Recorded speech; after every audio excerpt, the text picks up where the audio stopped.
കോഴി തൻ കുഞ്ഞിനെ ചിറകിൻ കീഴിൽ മറയ്ക്കും പോലെ, കഴുക തൻ കുഞ്ഞിനെ ചിറകിൻ മീതെ വഹിക്കും പോലെ, കോഴി തൻ കുഞ്ഞിനെ ചിറകിൻ കീഴിൽ മറയ്ക്കും പോലെ, കഴുക തൻ കുഞ്ഞിനെ ചിറകിൻ മീതെ വഹിക്കും പോലെ, എണ്ണിയ എണ്ണിയ തീരാത്ത നന്മകൾ, ചൊല്ലിയ ചൊല്ലിയ തീരാത്ത വൻകൃപകൾ, എണ്ണിയ എണ്ണിയ തീരാത്ത നന്മകൾ, ചൊല്ലിയ ചൊല്ലിയ തീരാത്ത വൻകൃപകൾ.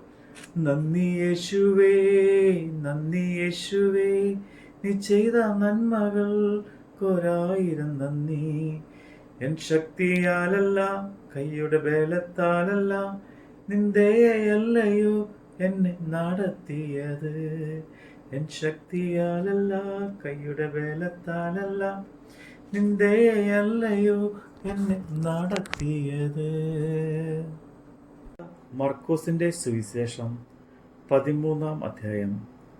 അവൻ ദേവാലയത്തെ വിട്ടുപോകുമ്പോൾ ശിഷ്യന്മാരിൽ ഒരുത്തൻ, ഗുരു, ഇതാ എങ്ങനെയുള്ള കല്ല്, എങ്ങനെയുള്ള പണി എന്ന് അവനോട് പറഞ്ഞു.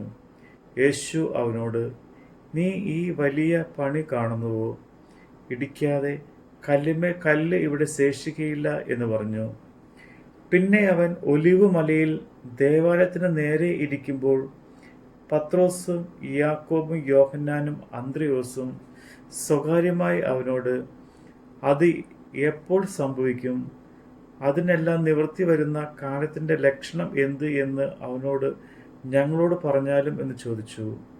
യേശു അവരോട് പറഞ്ഞു തുടങ്ങിയത്, ആരും നിങ്ങളെ തെറ്റിക്കാതിരിക്കാൻ സൂക്ഷിച്ചുകൊള്ളുവിൻ.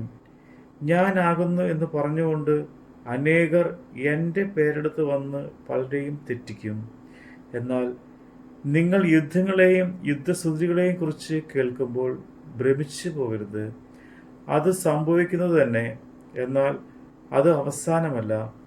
ജാതി ജാതിയോടും രാജ്യം രാജ്യത്തോടും എതിർക്കും. അവിടെ ഭൂകമ്പവും ക്ഷാമവും ഉണ്ടാകും. ഇത് ഈറ്റുനോവിൻ്റെ ആരംഭമത്രേ. എന്നാൽ നിങ്ങളെ തന്നെ സൂക്ഷിച്ചുകൊള്ളുവിൻ. അവർ നിങ്ങളെ ന്യായാധിപ സംഘത്തിൽ ഏൽപ്പിക്കുകയും പള്ളിയിൽ വെച്ച് തല്ലുകയും എൻ്റെ നിമിത്തം നാടുവാഴികൾക്കും രാജാക്കന്മാർക്കും മുമ്പാകെ അവർക്ക് സാക്ഷ്യത്തിനായി നിർത്തുകയും ചെയ്യും. എന്നാൽ സുവിശേഷം മുമ്പേ സകല ജാതികളോട് പ്രസംഗിക്കേണ്ടതാകുന്നു. അവർ നിങ്ങളെ കൊണ്ടുപോയി ഏൽപ്പിക്കുമ്പോൾ എന്തു പറയേണ്ടു എന്ന് മുൻകൂട്ടി വിചാരപ്പെടരുത്. ആ നാഴികയെ നിങ്ങൾക്ക് ലഭിക്കുന്നത് തന്നെ പറയുവിൻ. പറയുന്നത് നിങ്ങളല്ല, പരിശുദ്ധാത്മാവത്രേ. സഹോദരന്മാർ സഹോദരനെയും അപ്പൻ മകനെയും മരണത്തിന് ഏൽപ്പിക്കും. മക്കളും അമ്മായപ്പന്മാരുടെ നേരെ എഴുന്നേറ്റ് അവരെ കൊല്ലിക്കും. എൻ്റെ നാമനിമിത്തം എല്ലാവരും നിങ്ങളെ പകയ്ക്കും. എന്നാൽ അവസാനത്തോളം സഹിച്ചു നിൽക്കുന്നവൻ രക്ഷിക്കപ്പെടും. എന്നാൽ ശൂന്യമാകുന്ന മ്ലേച്ഛത നിൽക്കരുതാത്ത സ്ഥലത്ത് നിൽക്കുന്നത് നിങ്ങൾ കാണുമ്പോൾ വായിക്കുന്നവർ ചിന്തിച്ചു കൊള്ളട്ടെ. അന്നു യഹൂദിയ ദേശത്ത് ഉള്ളവർ മലകളിലേക്ക് ഓടിപ്പോകട്ടെ. വീട്ടിൽമേ ഇരിക്കുന്നവർ അകത്തേക്ക് ഇറങ്ങിപ്പോകുകയോ വീട്ടിൽ നിന്ന് വല്ലതും എടുപ്പാൻ കടക്കുകയോ അരുത്. വയലിൽ ഇരിക്കുന്നവർ വസ്ത്രം എടുപ്പാൻ മടങ്ങിപ്പോകരുത്.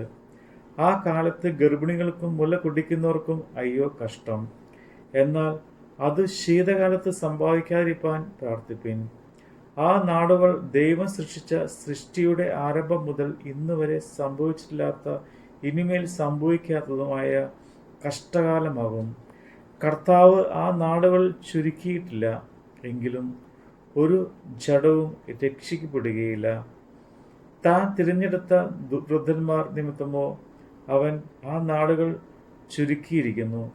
അന്ന് ആരെങ്കിലും നിങ്ങളോട്, ഇതാ ക്രിസ്തു ഇവിടെ എന്നോ അതാ അവിടെ എന്നോ പറഞ്ഞാൽ വിശ്വസിക്കരുത്. കള്ളക്രിസ്തുക്കളും കള്ളപ്രവാചകന്മാരും എഴുന്നേറ്റ് കഴിയും. എങ്കിലും വൃദ്ധന്മാരെയും തെറ്റിപ്പാനായി അടയാളങ്ങളും അത്ഭുതങ്ങളും കാണിക്കും. നിങ്ങളോ സൂക്ഷിച്ചുകൊള്ളുവിൻ. ഞാനെല്ലാം നിങ്ങളോട് മുൻകൂട്ടി പറഞ്ഞുവല്ലോ. എങ്കിലും ആ കാലത്തെ കഷ്ടം കഴിഞ്ഞ ശേഷം സൂര്യൻ ഇരുണ്ടുപോകും, ചന്ദ്രൻ പ്രകാശം കൊടുക്കാതിരിക്കുകയും ആകാശത്ത് നിന്ന് നക്ഷത്രങ്ങൾ വീണുകൊണ്ടിരിക്കുകയും ആകാശത്തിലെ ശക്തികൾ ഇളകിപ്പോവുകയും ചെയ്യും. അപ്പോൾ മനുഷ്യപുത്രൻ വലിയ ശക്തിയോടും തേജസ്സോടും കൂടെ മേഘങ്ങളിൽ വരുന്നത് അവർ കാണും. അന്ന് അവൻ തൻ്റെ ദൂതന്മാരെ അയച്ച് തൻ്റെ വൃതന്മാരെ ഭൂമിയുടെ അറുതിയിൽ മുതൽ ആകാശത്തിൻ്റെ അറുതി വരെയും 4 ദിക്കിൽ നിന്നും കൂട്ടിച്ചേർക്കും. അത്തി നോക്കി ഒരു ഉപമ പഠിപ്പിൻ. അതിൻ്റെ കൊമ്പ് ഉള്ളതായി ഇല തറക്കുമ്പോൾ വേനൽ അടുത്തു എന്ന് നിങ്ങൾ അറിയുന്നുവല്ലോ. അങ്ങനെ നിങ്ങളും ഇത് സംഭവിക്കുന്നത് കാണുമ്പോൾ അവൻ അടുക്കെ വാതിക്കൽ തന്നെ ആയിരിക്കുന്നു എന്ന് അറിഞ്ഞുകൊള്ളുവിൻ. ഇതൊക്കെയും സംഭവിക്കുവോളം ഈ തലമുറ ഒഴിഞ്ഞു പോകുകയില്ല എന്ന് ഞാൻ സത്യമായിട്ട് നിങ്ങളോട് പറയുന്നു. ആകാശവും ഭൂമിയും ഒഴിഞ്ഞു പോകും, എൻ്റെ വചനങ്ങളോ ഒഴിഞ്ഞു പോവുകയില്ല. ആ നാളും നാഴികയും സംബന്ധിച്ചോ പിതാവല്ലാതെ ആരും സ്വർഗത്തിലെ ദൂതന്മാരും പുത്രനും കൂടെ അറിയുന്നില്ല. ആ കാലം എപ്പോൾ എന്ന് നിങ്ങൾ അറിയായികൊണ്ട് സൂക്ഷിച്ചുകൊള്ളുവിൻ. ഉണർന്നും പ്രാർത്ഥിച്ചു കൊണ്ടിരിപ്പീൻ. ഒരു മനുഷ്യൻ വീട് വിട്ട് പരദേശത്തേക്ക് പോകുമ്പോൾ ദാസന്മാർക്ക് അധികാരവും അവനവന് ആയത് വേലയും കൊടുത്തിട്ട് വാതിൽ കാവൽക്കാരനോട് ഉണർന്നിരിപ്പാൻ കൽപ്പിച്ചതുപോലെ തന്നെ യജമാനൻ സന്ധ്യയ്ക്കോ അർദ്ധരാത്രിക്കോ കോഴി കൂകുന്ന നേരത്തോ രാവിലെയോ എപ്പോൾ വരുമെന്ന് അറിയായികൊണ്ട് അവൻ പെട്ടെന്ന് വന്ന് നിങ്ങളെ ഉറങ്ങുന്നവരായി കണ്ടെത്താതിരിക്കേണ്ടതിന് ഉണർന്നിരിപ്പീൻ. ഞാൻ നിങ്ങളോട് പറയുന്നതോ എല്ലാവരോടും പറയുന്നു, ഉണർന്നിരിപ്പീൻ. നമ്മുടെ കർത്താവിൻ്റെ വചനമാണ് നമ്മൾ കേട്ടത്. കൂരിരുൾ താഴ്വരയിൽ ഭയം കൂടാതെ എന്നെ നടത്തിയതാ, വൈഷമ്യമേടുകളിൽ കാരം പീഡിച്ചു എന്നെ നടത്തുകയാ. കൂരിരുൾ താഴ്വരയിൽ ഭയം കൂടാതെ എന്നെ നടത്തിയതാ, വൈഷമ്യമേടുകളിൽ കാരം പീഡിച്ചു എന്നെ നടത്തുന്നതാ. എണ്ണിയ തീരാത്ത നന്മകൾ, ചൊല്ലിയ തീരാത്ത വൻകൃപകൾ. എണ്ണിയ തീരാത്ത നന്മകൾ, ചൊല്ലിയ തീരാത്ത വൻകൃപകൾ. നന്ദി യേശുവേ, നീ ചെയ്ത നന്മകൾക്കൊരായിരം നന്ദി. എൻ ശക്തിയാലല്ല, കൈയുടെ ബലത്താലല്ല, നിന്ദയല്ലയോ എന്നെ നടത്തിയത്. എൻ ശക്തിയാലല്ല, കൈയുടെ ബലത്താലല്ല, നിന്ദയല്ലയോ എന്നെ നടത്തിയത്.